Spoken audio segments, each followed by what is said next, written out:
press the bell icon on the YouTube app and never miss another update.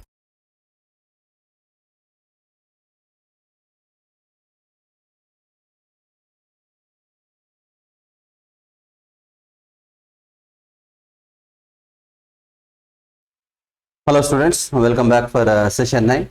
So today I would like to discuss about regarding quantitative analysis. Already in last class we finished about qualitative analysis, how to detect carbon, hydrogen, nitrogen, oxygen, nitrogen, sulfur, halogen and phosphorus according to their characteristic colors.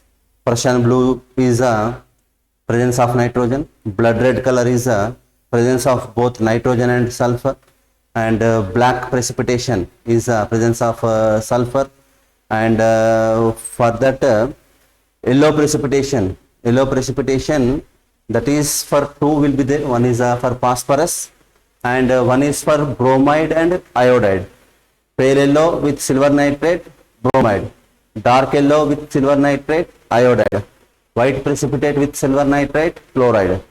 And with ammonium phosphomolybdate. With ammonium phosphomolybdate, if you will get a yellow precipitate, that is said to be presence of phosphorus. So already we done in last class. These are, I hope you understood clearly regarding that qualitative. And now I would like to discuss about the quantitative analysis, numerical background. We expect one question to estimation of nitrogen in Dumas method and Geldahl's method. Very, very important, the two methods, Dumas and Geldahl's. So concentrate the two methods. So before that, we should go with general procedures, how to estimate carbon, estimation of halogens, estimation of phosphorus, estimation of sulfur, estimation of nitrogen. Total 5 estimations will be there: carbon, phosphorus, nitrogen, sulfur, halogens. After completion of the estimations, next topic is a purification. After finishing the purification, simply we should go to the reaction mechanisms, reagents. That will be the remaining part in general organic chemistry. So it is the time to discuss about in GOC, that is quantitative analysis.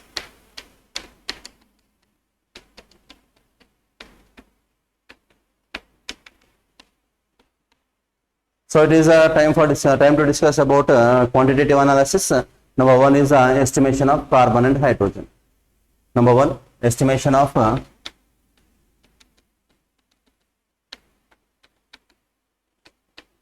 C and H.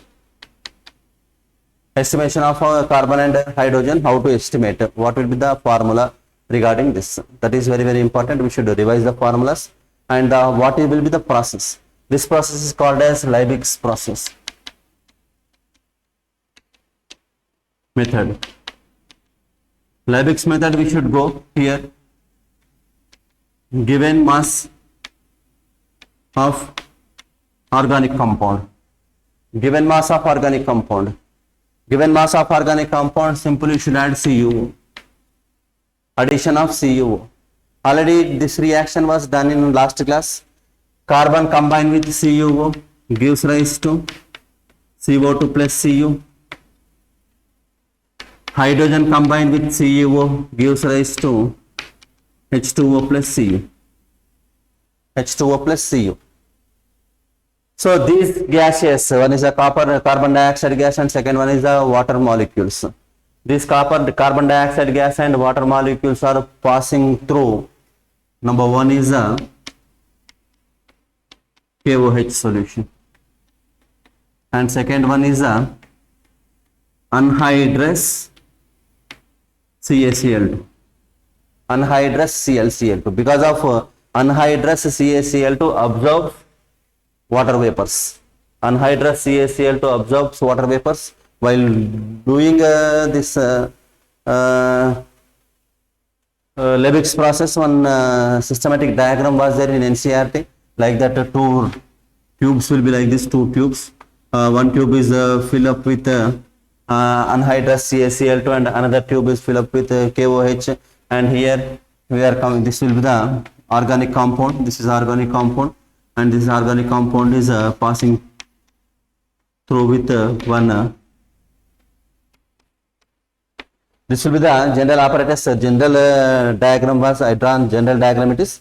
So here This is a given organic compound. Heat the organic compound. You should take here copper 2 oxide, and copper 2 oxide combine with organic compound. Carbon combines to copper 2 oxide, liberate carbon dioxide gas. Hydrogen combine with copper 2 oxide, liberate water vapors. These water vapors and carbon dioxide pass through this one. Number one tube is fill up with KOH. Second tube is fill up with anhydrous CaCl2. Then the weight of the tube will be increases because of CO2 absorbed by KOH, and anhydrous CaCl2 absorbs water vapors. On the basis of that, how to calculate the percentage of carbon and the percentage of hydrogen in carbon dioxide and water molecules. That is very, very important. We have to find the formula is very important. We should go with the formula. Keep this formula in your notes and in your mind, because of this is very simple formula to calculate percentage of carbon and percentage of hydrogen in CO2 and H2O. So number one, percentage of carbon in CO2 is equals to 12 by 44, because of 12 is the atomic mass of carbon, 12 is the atomic mass of carbon, 44 is the gram molecular weight of carbon dioxide, 44 is gram molecular weight of carbon dioxide into mass of CO2 divided by mass of OC. What is OC means? Organic compound. In the question they should give carbon dioxide, how much carbon dioxide will be liberated, how much amount of organic compound we took. Everything they will give in that question. So this is a formula, 12 by 44 into mass of carbon dioxide divided by mass of organic compound into 100. This is a formula 1 to calculate percentage of carbon in carbon dioxide. This formula is only useful to calculate the to find the molecular formulas, empirical formulas on the basis of this only. Clear it is. Percentage of carbon is equals to 12 by 44. What is 12? Atomic mass of carbon. What is 44? Gram molecular weight of carbon dioxide. Gram molecular weight of carbon dioxide 44. Atomic mass of carbon is 12 into mass of carbon dioxide divided by organic compound mass into 100. Similarly, second formula, second one is a percentage of hydrogen in water. Percentage of hydrogen in water. In hydrogen, 2 hydrogens are there, 2. In water, gram molecular weight 18 into mass of water divided by mass of organic compound into 100. Mass of water, mass of given mass of water divided by organic mass into 100 it is. So this is a formula to calculate percentage of hydrogen in water molecule. Simple formula to calculate water, to calculate hydrogen, how much amount of hydrogen is there. On addition of hydrogen and addition of carbon, the summation of these two and 100 minus these two percentages, we will get the remaining, it is oxygen percentage. Oxygen percentage is equals to remaining elements percentage, 100 minus remaining elements percentage. So this is a process to calculate the percentage of carbon and percentage of hydrogen according to Liebig's process, Liebig's method or Liebig's process. It is simple: organic compound plus copper 2 oxide. Carbon gives rise to carbon dioxide, hydrogen gives rise to water. Carbon dioxide passing, KOH. First H2O passing, anhydrous CaCl2. These are the U tubes.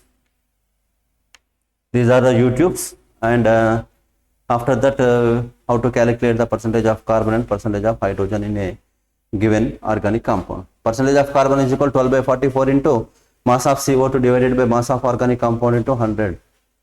Okay, sorry. Oh, clear it is. And next is percentage of hydrogen is equal to 2 by 18 into mass of water divided by mass of organic compound into 100. So this process is called as Liebig's method. Liebig's method is used to the estimate carbon percentage and hydrogen percentage on passing the carbon dioxide gas and water vapors into potassium hydroxide as well as calcium chloride. And second one, estimation of halogens. So the process is called as Carius tube. Carius method actually it is. Carius method. Carius is nothing but just it is an apparatus. It is not a scientist name. It is. So make a note, my dear students. Carius, Geldal. These are not scientist names. These are only the apparatus names which can use to the estimate halogens, estimate nitrogen, estimate sulfur. So that will be the apparatus name. So Carius method. So here Carius method, what to do? Organic compound.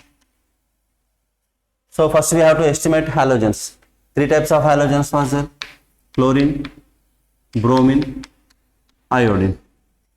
Chlorine, bromine, iodine. How to estimate chlorine, bromine, iodine according to the Carius tube? So here simple, given organic compound, given known mass of organic compound. This mass we know. They will give 0.25, 0.36 like that they will give. So given known mass of organic compound is treated with concentrated HNO3.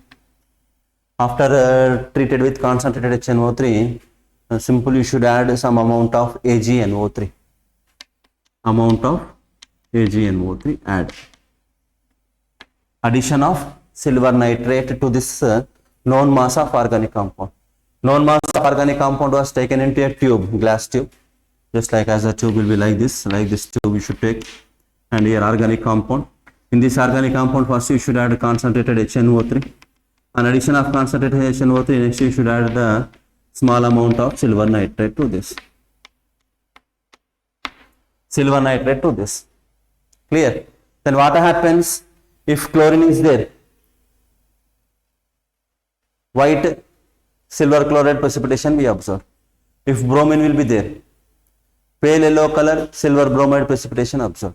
If iodine is there in a given organic compound, in a given organic compound contains iodine, dark yellow color silver iodide precipitation will get. So three types of precipitations. One is the silver chloride white color, second one is the silver bromide pale yellow color, and third one is the silver iodide that is a dark yellow color. When reaction takes place means on addition of silver nitrate to this one. This is a Carius tube. This Carius tube, starting we should take some amount of organic compound. After taking amount of organic compound, you should add a few drops of nitric acid concentrated, then addition of silver nitrate. So three types of precipitations we will get. If it is AgCl, that is chloride. If it is AgBr, that is bromide. If it is AgI, that is iodine. AgCl means white PPT. It is pale yellow PPT. It is dark yellow PPT. Pale yellow PPT, dark yellow PPT, sorry, pale yellow PPT, dark yellow PPT, white PPT. White PPT stands for chloride. Pale yellow is bromide and dark yellow is iodide. So chlorine is present in the form of silver chloride. Bromine is present in the form of silver bromide. Iodine is present in the form of silver iodide. And one more point, this is very important. Atomic mass of chlorine. Chlorine atomic mass 35.5, bromine atomic mass 80, and iodine atomic mass 127. Make a note, my dear students, this is very important. In examination point of view, it doesn't give this values. It is chlorine we know 35.5, bromine is a 80, and iodine is a 127. Iodine is a 127. So on the basis of this information, how to calculate the percentage of chlorine, percentage of bromine, percentage of iodine in silver chloride, silver bromide, silver iodide. Once you will go back with Lebig's process to estimation of carbon in carbon dioxide, carbon in carbon dioxide, carbon atomic mass by carbon dioxide atomic mass into given CO2 divided by total organic compound into 100. Clear it is. Percentage of carbon in carbon dioxide. Percentage of carbon in carbon dioxide means atomic mass of C divided by CO2 mass, gram molecular weight into given CO2 mass divided by organic compound mass into 100. Like that, chlorine in silver chloride, bromine in silver bromide, iodine in silver iodide. That will be the formulas to calculate the percentage of chloride, bromide, iodide. Now we will go with that formula. So here this is a starting point. Carrier's tube. You should transfer some amount of known mass of organic compound. After that, addition of concentrated HNO3. Next, addition of silver nitrate. This reactions takes place. On the basis of this reactions, what will be the formulas to calculate percentage of chlorine? Percentage of chlorine in AgCl is equals to 35.5 divided by AgCl. What is Ag? Ag is equals to 108. Ag is equals to 108. So remember these four values are very important. Silver atomic mass 108, chlorine is 35.5, bromine is 80 and iodine is 127. 35.5 divided by gram molecular weight of AgCl into given mass of AgCl divided by given mass of organic compound into 100. This is the formula to calculate percentage of chloride in AgCl. Percentage of chloride in AgCl is equals to 35.5 divided by gram molecular weight of AgCl. Gram molecular weight of AgCl means 108 35.5 is equals to 143.5. This is a 143.5 is the denominator. 35.5 divided by 143.5 into given mass of silver chloride in the numerical divided by given mass of the organic compound into 100. This is a formula to calculate the percentage of chlorine according to Carrier's tube, Carrier's method or Carrier's process. Next one is the percentage of bromine in AgBr is equals to, what is the Br is? Br atomic mass 80, Br atomic mass 80 divided by gram molecular weight of AgBr. Gram molecular weight of AgBr, it is 143.5. Gram molecular weight of AgBr. How much gram molecular weight of AgBr? Ag is 108 and Br is 80. So answer is 188. So 188 gram molecular weight of AgBr is equals to 188 into given mass of AgBr in question it is, and given mass of organic compound into 100. This is a formula, my dear students. Make a note. This is these formulas are related with starting. It is related with first one. It is related with the C in CO2. C in CO2 means C by CO2 into given CO2 by given OC into 100. Whatever the percentage you want in which compound, that particular element divided by the compound mass into given compound mass divided by the total mass into 100 it is. Once you will do the numericals, then it will be easy to understood the concept. It is clear. So simple it is. And next third one is percentage of iodine in AgI is equals to iodine. How much it is? 127 divided by gram molecular weight of AgI. Gram molecular weight of AgI, how much? Ag is equals to 108, iodine 127, 7, 8, 30, 55, 3, 235. 235 is a gram molecular weight of AgI into given mass of AgI divided by given mass of organic compound into 100. So these three formulas are related with each other. Simple here, 35.5 divided by 143.5 into given AgCl mass divided by organic compound mass into 100. It is a chloride. Second one is a bromide. Third one is a iodide. These three are belonging to Carrier's method. Carrier's is not a scientist name. It is just as a tube which can use it to the estimation of halogens, that is chlorine, bromine, iodine and sulfur. Estimation of any one of the halogen, and with the sulfur also we have to estimate the percentage of halogens and sulfur. So these are three formulas are very useful for doing numericals. And next one is estimation of sulfur. Estimation of sulfur is also done in Carriers method only. It is Carriers process. So note down these formulas. Already these formulas was there in your NCERT. So better to give a look to NCERT, and related numericals also there. Related numericals also there. You should go with that numericals. Clear? And next one. After the estimation of halogen, next is the estimation of sulfur. Estimation of sulfur.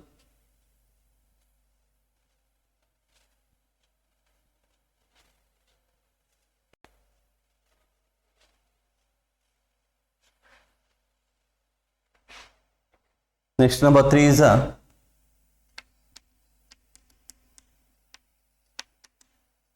estimation of sulfur. Here also method is called as Carriers method. Known mass of organic compound. Known mass of organic compound is taken into the Carriers tube. After that you should add HNO3. Fuming nitric acid. Fuming nitric acid, or in the place of fuming nitric acid you should go with Na2O2. Fuming nitric acid or Na2O2. So here this is a Carriers tube. My dear students, don't get confused. And this is a Carriers tube. And here it is organic compound. This is fuming nitric acid or Na2O2. Then what happens when addition of fuming nitric acid and Na2O2 means Na2O2 is act as an oxidizing agent. It is oxidizing agent. So here and means the organic compound undergoes oxidation. Organic compound undergoes oxidation. After that oxidation, sulfur is oxidized to what about that? That is sulfuric acid. Because of again, you should add here some amount of concentrated sulfuric acid. After that, this is acidified fuming HNO3 or Na2O2 will act as oxidizing agents. Along with this, you should add again concentrated sulfuric acid to this organic compound. Then what happens means sulfur oxidized to sulfuric acid. So you should remove this.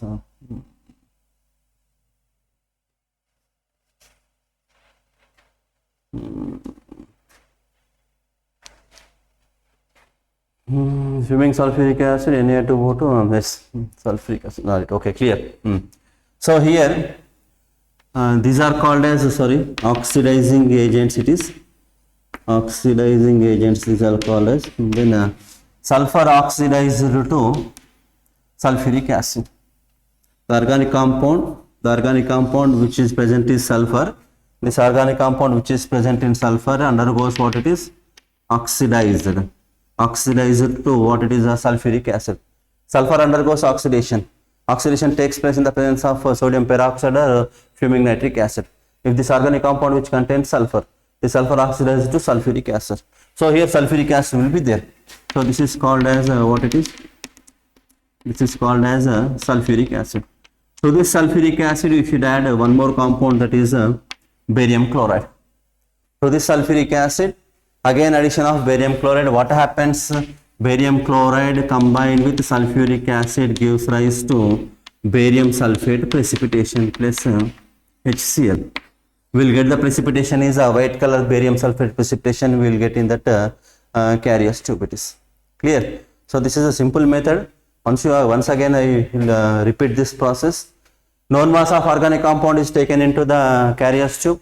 After that you should add some amount of fuming nitric acid or Na2O2. This is number 1. We should add number 1. It is. These are act as oxidizing agents. These oxidizing agents oxidized sulfur into sulfuric acid. Sulfur into sulfuric acid. So sulfuric acid we will get. After that we will get sulfuric acid. You should add again barium chloride. Barium chloride combined with sulfuric acid to give rise to barium sulfate precipitation. On the basis of this, how to calculate percentage of sulfur? Percentage of sulfur in BiSO4 is equals to 32. What is 32? 32 is the atomic mass of the sulfur. 32 is the atomic mass of the sulfur divided by gram molecular weight of BiSO4. Gram molecular weight of BiSO4, you make a note, this is a 233. Gram molecular weight of the BiSO4 is a 233 and into given BiSO4 weight divided by given OC weight into 100. This is a formula to calculate the percentage of sulfur. This is a formula to calculate the percentage of sulfur according to this pattern. According to this pattern, simple, it is a simple method. Number one, addition of oxidizing agent. What is the use of the addition of oxidizing agent? Means if the organic compound contains sulfur, sulfur oxidizes to sulfuric acid. After oxidation process completion, next you should go to addition of barium chloride. Barium chloride, on that addition of to that barium chloride combined with sulfuric acid to give rise to barium sulfate. So sulfur is present in the form of barium sulfate. So S mass divided by barium sulfate mass, atomic mass, gram molecular weight, into given barium sulfate weight divided by given organic compound weight into 100. That is a formula to calculate the percentage of sulfur in given organic compound, that is Carius tubetus. Clear? So this is the fourth formula, and fifth one is estimation of nitrogen, phosphorus. Estimation of phosphorus.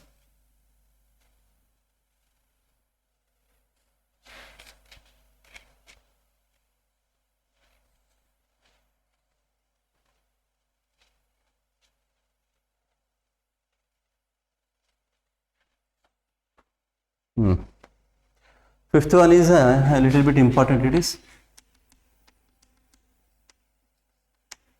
estimation of P. Already we know known mass of organic compound. Known mass of organic compound is treated with fuming nitric acid or Na2O2. Step 1 it is known mass of organic compound plus fuming HNO3 or Na2O2. This is the first method. Two methods was there here, my dear students. Make a note, it is first method. Known mass of organic compound plus fuming nitric acid or Na2O2. What happens means what happens when these two are combined? Phosphorus oxidized to sodium phosphate. Phosphorus oxidized to sodium phosphate. Further, this sodium phosphate is oxidized to, it is or we should go with phosphoric acid. Yes, phosphorus is oxidized to phosphoric acid. Phosphorus is oxidized to phosphoric acid. To this phosphoric acid, what to do? You should add ammonium molybdate. Addition of ammonium molybdate. So H3PO4 plus ammonium molybdate formula, NH4 taken twice, MOO4. This is a formula of ammonium molybdate. And nitric acid, we will get one compound, that is ammonium phosphomolybdate. This is very, very important, my dear students. This is yellow precipitation. Yellow precipitation. What we done in last class, qualitative analysis, how to detect phosphorus. How to detect phosphorus means that given organic compound is treated with sodium peroxide or fuming sulfuric acid, then phosphorus is oxidized to sodium phosphate. Sodium phosphate is again converted into phosphoric acid. That phosphoric acid, this phosphoric acid combined with this is a compound. This compound is called as ammonium molybdate. You make a note, my dear students. Molybdate. Molybdate. Then this ammonium molybdate is converted into yellow color precipitate. This yellow color precipitate is known as ammonium phosphomolybdate. So phosphorus is present in the form of ammonium phosphomolybdate. Phosphorus is present in the form of ammonium phosphomolybdate. So how to calculate the percentage of phosphorus? Percentage of phosphorus in ammonium phosphomolybdate is equals to percentage of phosphorus in ammonium phosphomolybdate. Ammonium phosphomolybdate is equals to, here how many phosphorus atoms? One phosphorus atom, 31, and gram molecular weight of ammonium phosphomolybdate, APM. APM is called as ammonium phosphomolybdate. That is, you should remember for exam point of view, they doesn't give, so that's why you should go with 1877.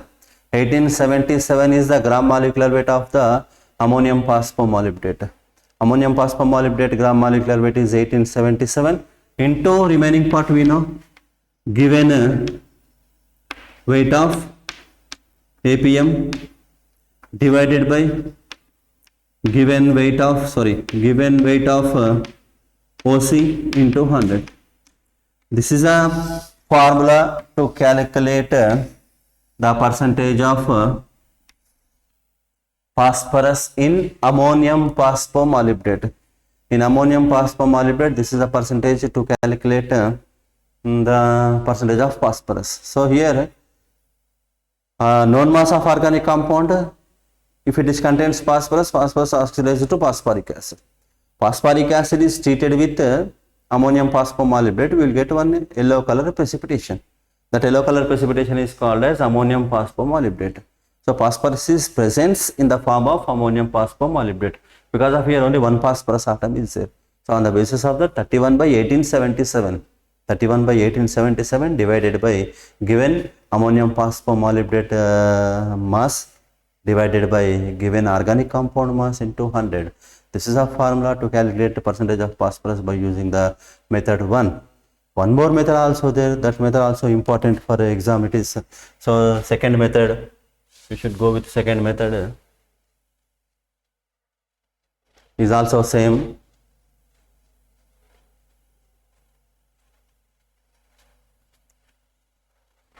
Method 2 also same process, but here we should add the compound is different. Method 2, same known mass of organic compound plus fuming HNO3 or Na2O2. Known mass of organic compound plus fuming HNO3 or Na2O2. Same what happens means here phosphorus oxidized to phosphoric acid. Phosphorus oxidized to phosphoric acid. To this phosphoric acid you should add magnesia mixture. Magnesia mixture. Let's add magnesia mixture. So what is the magnesia mixture? Magnesia mixture is nothing but MgCl2 plus NH4Cl. MgCl2 plus NH4Cl is called as a magnesia mixture. MgCl2 plus NH4Cl is called as magnesia mixture. Then this phosphoric acid combined with magnesia mixture, that is MgCl2 plus NH4Cl, gives rise to one compound. That compound is called as magnesium ammonium phosphate. That is, you should write like this, MgNH4PO4. MgNH4PO4, MgPO4, Mg2, Mg plus 2, NH4 plus PO4 minus, right? Okay. MgNH4PO4, this is called as magnesium ammonium phosphate. Magnesium ammonium phosphate we will get when known mass of organic compound is treated with sodium peroxide. Phosphorus oxidized to phosphoric acid. To this phosphoric acid in method 2 add magnesia mixture. Then the phosphoric acid is converted with react with magnesia mixture to form magnesia ammonium phosphate. This magnesia ammonium phosphate on thermal decomposition we will get Mg2P2O7. Mg2P2O7 is called as magnesium pyrophosphate. Mg2P2O7 is called as magnesium pyrophosphate. So magnesium is present in the phosphorus is present in this formula. Phosphorus is present in this formula In this formula, number of phosphorus atoms are 2. In this formula, number of phosphorus atoms are 2. So, what is the percentage of phosphorus in Mg2 P2O7 is equals to 2 into 31. Because of 1 phosphorus, it is 31. So, here number of phosphorus are 2 phosphorus atoms are there. So, it is 2 into 31, that is 62 divided by gram molecular weight of Mg2P2O7, that is, we should go with 232, I think it is 232 gram molecular. Once you calculate 24 into 2, 31 into 2, 16 into 7, 24 into 2, 31 into 2, 16 into 7, we will get near 232 it is gram molecular weight of magnesium pyrophosphate, and into given weight of Mg2P2O7 divided by given weight of organic compound into 100.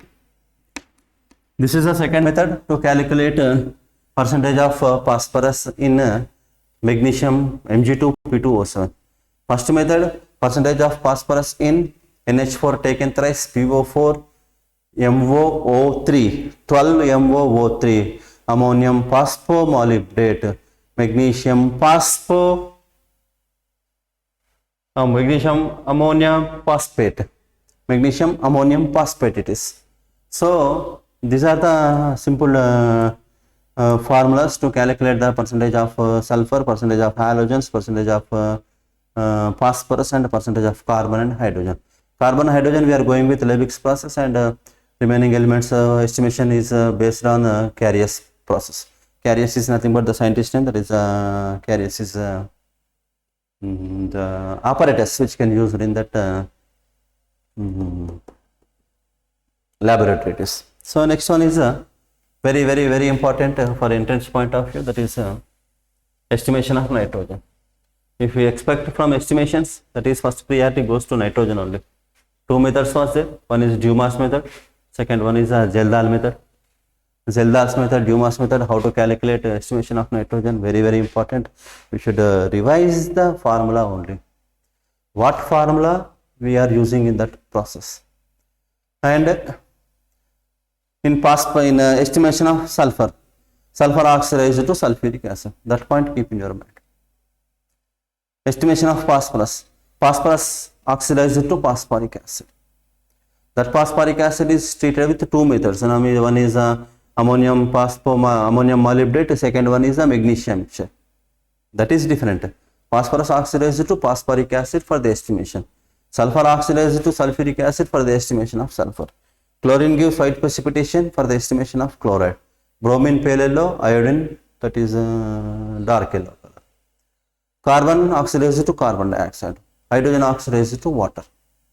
That questions we expect, or else direct numerical by using the formula it is. And next one is a very important. What was the theory? That is doesn't matter. Estimation of N. Number one is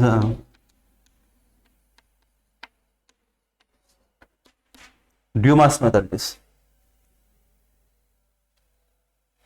Dumas method is very useful, very easy to calculate the answer. How to calculate the answer by using the formula, but in NCERT textbook the formula will be a little bit complicated. So while for the clear picture regarding this Dumas, students need some struggles. To avoid the struggles, I will give one simple new formula to calculate the percentage of nitrogen according to Dumas method or according to Geldahl method. So in Dumas method, what to do? Organic compound plus copper 2 oxide. In Dumas method, we should add organic compound. Given organic compound taken into a round bottom flask. After that, we should go with what about that?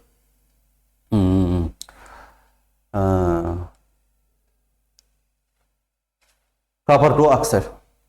On addition of copper 2 oxide, what we will get here? We should go generally it is CX, HY, NZ. This is the common formula.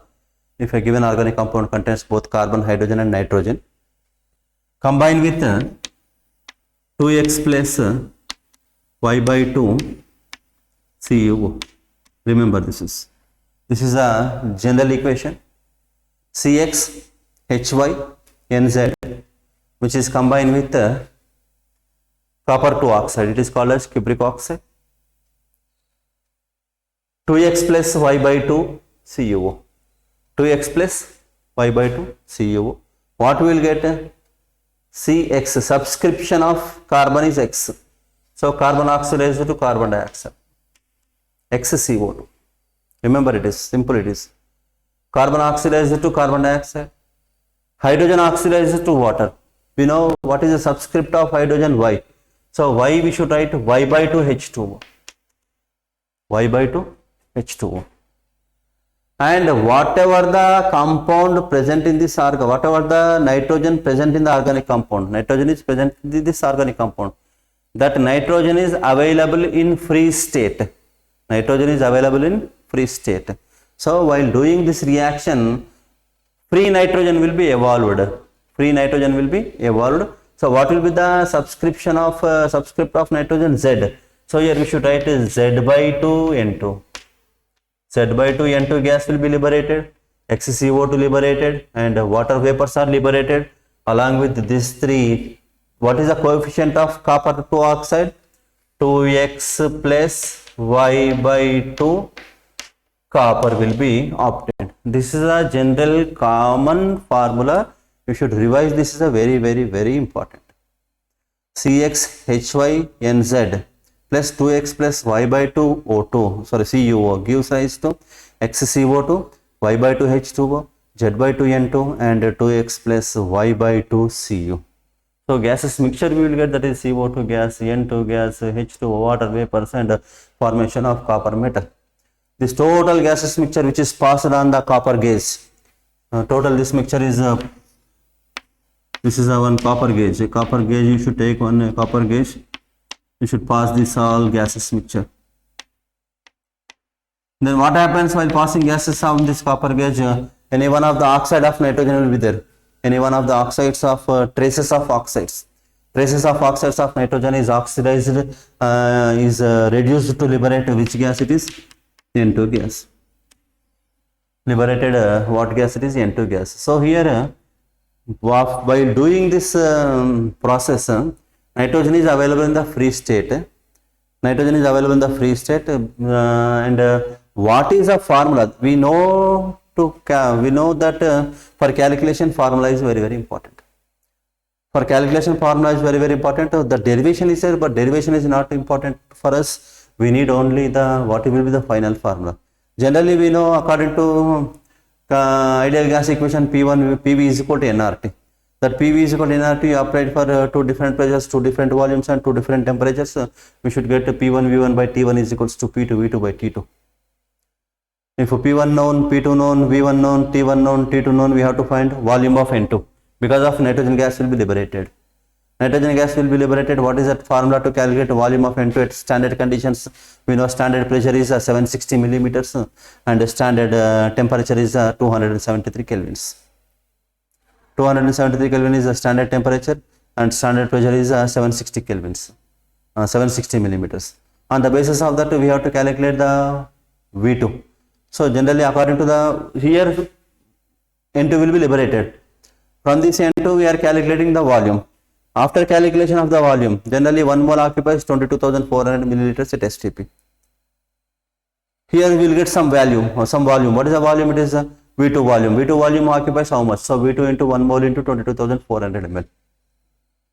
V2 into 1 mole into 22,400. What is 1 mole? 1 mole is nothing but weight by gram molecular weight. Gram molecular weight of nitrogen 28. Weight we don't know. Because of how to calculate percentage means percentage calculations based on the weight only.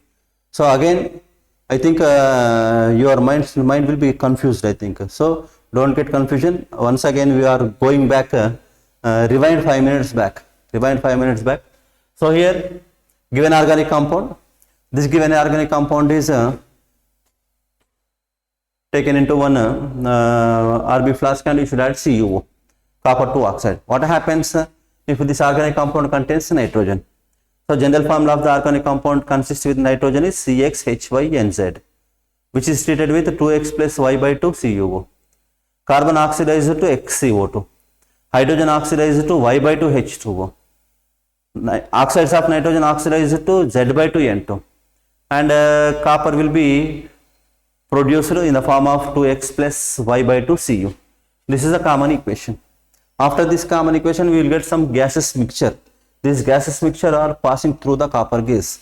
Suppose in this mixture any oxides of nitrogen will be there. That oxides of nitrogen undergoes to reduce to nitrogen or gas. That nitrogen gas will be liberated. That nitrogen gas, particular gas is having some volume.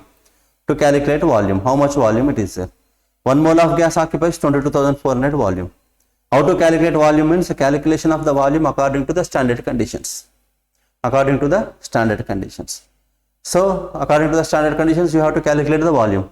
After calculating volume, 1 mole volume occupies STP 22,400.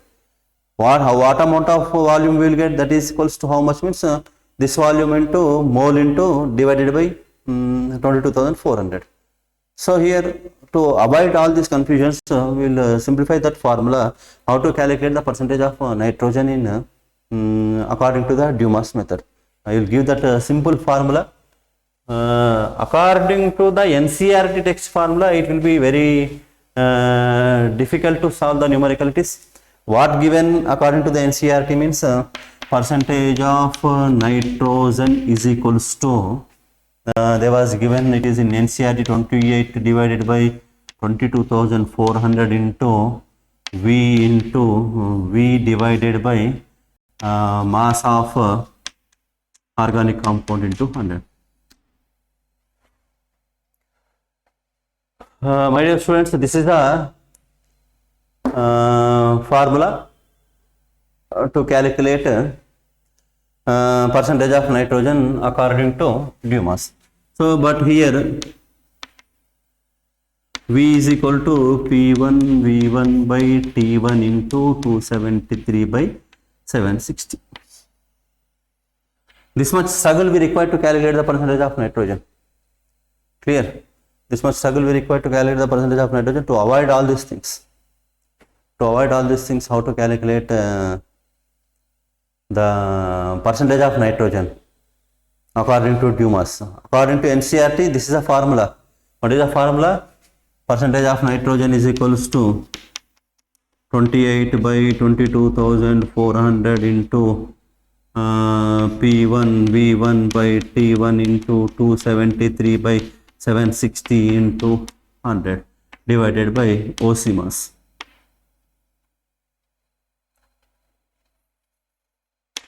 Into 100. This is a formula to calculate percentage. Here, what is P? P is a pressure. While collecting the mass, collecting the volume of a gas on the surface of the water. So that contains some water molecules. Pressure is not original gas pressure. Because of along with gas, some water vapors also present in that. So what is P means? P is the value difference between the two pressures. They should give two pressures. That is directly they will give one pressure is direct form, and in bracket they will give one more value, that is aqueous tension. Aqueous tension they will give. So that pressure minus this aqueous tension, you will get the right answer. For pressure factor it is. So to avoid all these confusions, because of for entrance this much time is not suitable to completion of this type of numerical. So to avoid all these confusions, how to finish the numerical within 2 to 3 minutes, because of it is a calculation part. So while doing a practice, then it will be cover the time up to 1 minute only. So to avoid all these confusions, what is my conclusion? Percentage of nitrogen according to myself it is, this is a general. After all simplification, this simplification, this simplification, this simplification, everything simplified we done. Dumas. After simplification, generally we know 1 mole of any gas occupies the volume is 22.4. 22.4 you should double, it was 44.8. 44.8. So what is the final formula regarding this means 0.0448 into P1 V1 by T1, here mass of organic compound. So my sincere request to one and all my dear students, this was my sincere request to go with this formula. Go with this formula. Simple, you have to find the answer. It is percentage of nitrogen 22.4, we know 22.4 twice 44.8. 44.8. So suppose you take 44.8 also, will get answer is same, but digits will be different. It is digits will get 76500, 67500 like that, because of 2 digits we are going forward. 2 digits we are going to 1 2 3 4 4 digits we are going forward, means in answer we will get 40 extra. It is or 44.8 30 extra. So my sincere humble request to one and all students, my dear students, make a note regarding Dumas method. Free nitrogen will be evolved. The free nitrogen volume is calculated according to the STP conditions. After calculating STP conditions, you can apply STP condition to 22,400 milliliters. After applying that, we should calculate the final percentage of nitrogen in Dumas method. Is formula is 28 by 22,400 into V divided by mass of organic compound into 100. What is V? P1 V1 by T1 into 273 by 760. On addition of all, you can mix all in one grinder. Final what we will get means 0.0448 by organic compound mass into P1 V1 by T1. This is not authentic, but it is useful for examiners. You can use this formula. You can finish the numerical within 2 minutes. It is. And while doing this one, you make a note regarding pressure. Pressure, 2 values you found, millimeters, 2 values found in the 2 values will be given in that question. So you should go that minus this. Final will get this one. So this is a simple process to calculate percentage of nitrogen according to the Dumas method. 0.0448 divided by OC mass into P1 V1 by T1. P1 V1 by T1. And the last one is Geldar's method. Very important calculations, because of while understood that concept, it was a little bit difficult, but numericals can be easy according to your caliber. It is simple according to your caliber. We should go with that numericals.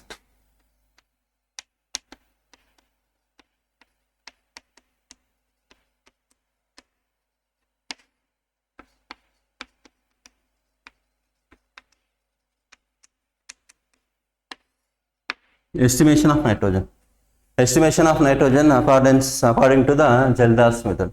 Geldal is not operator. Geldal is not scientist name. Geldal is the apparatus. Geldal is nothing but apparatus. So here, like this apparatus will be there. This is called as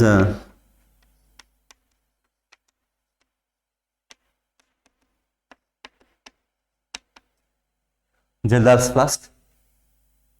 In this Geldar's flask, what to do? This is a organic compound which contain nitrogen. Organic compound which contain nitrogen, and to this Geldal flask,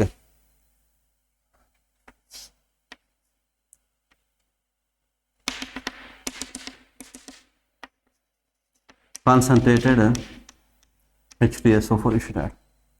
Addition of concentrated H2SO4, and you place one here cotton or any one lid around this. Clear? So it is Geldal flask. In this Geldal flask, first step is given organic compound taken into Geldal flask, and you should add some amount of concentrated sulfuric acid. Concentrated sulfuric acid. And after that, what happens? After that, what to do means here you should take one compound, that is add K2SO4 to increase boiling point of the solution. This is very important point. Make a note of this. Add potassium sulfate. Add potassium sulfate to the Geldal flask. What about the role of the potassium sulfate? Potassium sulfate is used to increase the boiling point of the solution. And add CuSO4. Add CuSO4 or mercury or selenium, which are act as a catalyst. Mercury or copper sulfate or selenium, any one of the compound you should add. It is act as a catalyst. So this is a process. Then what happens? Organic compound which contains nitrogen. Nitrogen react with sulfuric acid. Nitrogen react with sulfuric acid. Nitrogen reacts with concentrated sulfuric acid to gives rise to ammonium sulfate. Ammonium sulfate. So this point is very, very important. Make a note, my dear students. This is very, very important. In Dumas method, free nitrogen will be evolved. In Zeldal process, nitrogen is oxidized to ammonium sulfate. Nitrogen is oxidized to ammonium sulfate because of nitrogen combines with concentrated sulfuric acid to gives rise to ammonium sulfate. So this is a step 1. And step 2, this ammonium sulfate solution was, so here in this flask, ammonium sulfate will be there. In this flask, ammonium sulfate will be there. And to this ammonium sulfate, we have to estimate some estimations will be there according to that is, suppose ammonium sulfate will be present in this one. So it is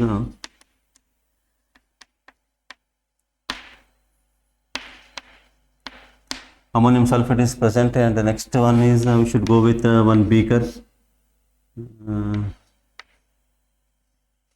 In this beaker, we should take what is it?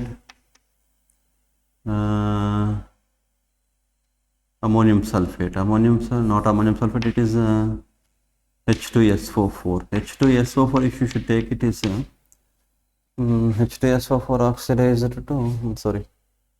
H2SO4, just a minute, it will be something will be out of track.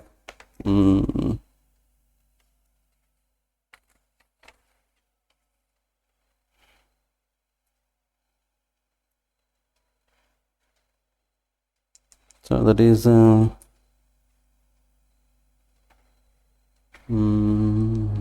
sulfate. After that, ammonium sulfate. Yes, right. Sorry. After that, take one beaker. In this beaker, you should take some amount of NaOH. NaOH is called as sodium hydroxide. Known mass of NaOH. Known means standard NaOH. Standard NaOH nothing but we know the normality of the NaOH and normality of the volume of the NaOH. So here this is said to be NaOH. So here after NaOH we will get one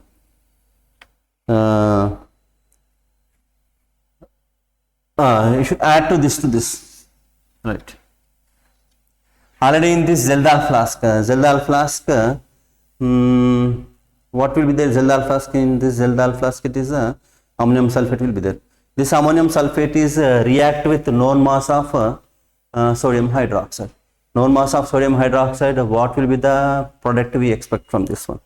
So ammonium sulfate NH4 taken twice SO4 plus NaOH gives rise to Na2SO4. Na2SO4 plus 2NH3 plus H2. Na2SO4 plus 2NH3 plus H2. Right, my dear students. So to avoid, don't get confused, it is simple this one. So here liberator. What liberator? NH3 gas will be liberated. NH3 gas will be liberated. So once again we are going back few 3 minutes back. So this just like as a round bottom flask, this round bottom flask is nothing but Zeldal flask. In this Zeldal flask, you should go with organic compound, and to this organic compound addition of sulfuric acid. After adding sulfuric acid, one more compound we required, add K2SO4 to increase boiling point of the solution, because of initial boiling point will be 160 degrees centigrade. So once we are adding K2SO4 to that, boiling point increases 160 degrees centigrade to nearly 400 degrees centigrade, that is to increase the boiling point. And to rate of the reaction increases, we should add with one catalyst, that is copper sulfate, or second one is mercury or selenium. Then nitrogen present in this flask is oxidized to ammonium sulfate. So this flask contains ammonium sulfate, and you should take one more beaker. In this beaker, standard NaOH. Standard NaOH means we know that normality of the NaOH and volume of the NaOH we know. So addition of ammonium sulfate to this standard NaOH, what happens when ammonium sulfate combine with standard NaOH? It produces sodium sulfate and liberate ammonia gas. Liberate ammonia gas. That liberated ammonia gas is titrated against with sulfuric acid. Liberated ammonia gas is react with sulfuric acid. Some amount of sulfuric acid is reacts with ammonia. Some amount of sulfuric acid does not react with ammonia. So here sulfuric acid, you should take sulfuric acid in one more beaker. To that beaker you should produce you should passing that ammonia gas. So from this step, what liberated it is? From this step, liberation of ammonia gas. Ammonia gas is liberated. This ammonia gas to add again sulfuric acid. Again sulfuric acid you should add. So here reaction takes place. Some amount of H2SO4 react. Some will be left. Some will be left. How much amount of left? How much amount of react? That will be make with respect to the formula N1V1 is equals to N2V2. So that systematic some steps was there in NCERT. Those are not important, but what will be the important regarding entrance point of view according to the Geldar's method, where students face difficulty means to find the numerical. To calculate the answer, it is difficult. So final conclusion, what it was means percentage of nitrogen according to the Geldar's method, that is 1.4 into N into V divided by mass of OC. This formula you should go with, my dear students. This is a very simple formula. One session we should take numericals to solve the quantitative analysis according to the formulas. So percentage of nitrogen is equals to 1.4 into N into V divided by mass of organic compound. This is a simple formula, and this estimation is not applied for nitrogen is not available in free state. Nitrogen is not available in free state means suppose you should go with pyridine, nitro compounds, pyridine. Some examples, some exceptions was there. What are the exceptions? Pyridine means nitrogen is available in this cyclic form. This nitrogen is not oxidized to ammonium sulfate. Nitrogen is not oxidized to ammonium sulfate. Nitro compounds also there. Nitro compounds also not oxidized to ammonium sulfate. So some exceptions was there regarding this Geldal method. Those are not the nitrogen which is present on that compound is not oxidized to ammonium sulfate. So what are the drawbacks regarding this means azo groups, nitro groups and pyridine. Azo groups, nitro groups, azo, nitro, pyridine. These are these compounds also contains nitrogen, but these nitrogens cannot be estimated by using Geldal method, because of these nitrogen atoms are not oxidized to ammonium sulfate. So this will be the end of the session, and one more session we should go with that numericals on the basis of this quantitative analysis, and the next one is purification was there. Purification simple techniques was there. So next session we should go with purifications and read the NCERT. I hope you understood. I wish you all the best. Be strong, be confident. Have a nice day. Good luck.